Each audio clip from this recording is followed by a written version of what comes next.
Ils avaient fait fort. Les élus de la toute première assemblée des jeunes de la province de Hainaut avaient pu concrétiser 11 projets dans leur école, tous nés de leur imagination au service du développement durable. Cette année, place à une nouvelle génération qui semble tout aussi motivée.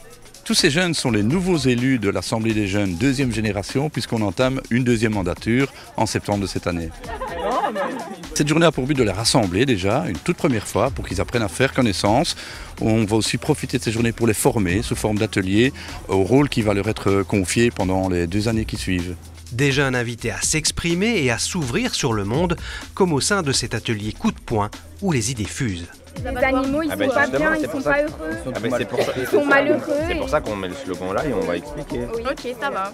On a fait ce matin une introduction un peu sur où on en est dans la question de l'urgence climatique et notamment sur base du dernier rapport du GIEC pour un peu, disons, poser les bases. On va discuter de la cause animale, les abattoirs, tout ça.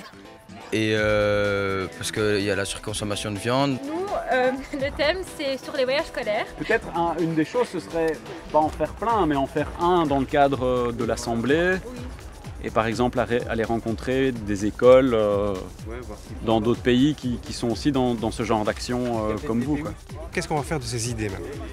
Alors, en fin de journée, il y a un débriefing, donc une mise en commun de ce qui a été discuté. Et comme je leur disais juste avant, mais ça peut alimenter les réflexions de l'Assemblée des jeunes et ça peut déboucher sur une mise en pratique de ce qui les préoccupe dans le cadre de l'école, dans le cadre de la cantine de l'école ou même en dehors éventuellement. Agir aussi contre les discriminations bien réelles, celles liées au genre et qui touchent manifestement de nombreux jeunes. Je trouve qu'en tant que jeune, c'est à nous de faire en sorte pour que la prochaine génération n'ait plus autant de discrimination que maintenant.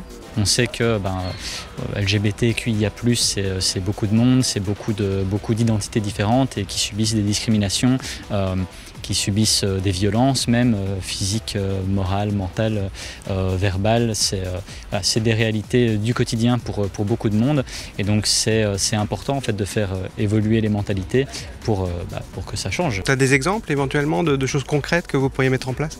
Oui, on aimerait bien faire une marche des fiertés et aussi sensibiliser l'école, mais aussi les profs qui ne sont pas toujours très ouverts d'esprit, etc. Mais pour porter haut et fort ces messages, la manière de le dire est primordiale. C'est ce qu'on travaille ici, dans cet atelier « Mieux parler en public ». J'ai rencontré Laura aujourd'hui pour notre atelier Mieux parler en public et franchement j'ai vraiment hâte de la connaître. Il faut corriger les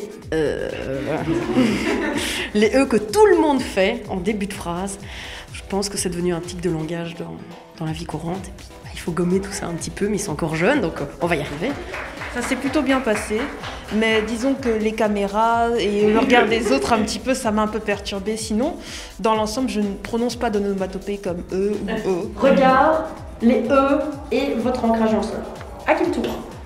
Donc depuis l'année passée, elle fait partie de l'AJ, elle s'inscrit en même temps que moi, nous sommes dans la même école. Pour conclure là-dessus et aussi sur une action concrète, mais la manif du 10 octobre, ça vous dirait d'y participer ?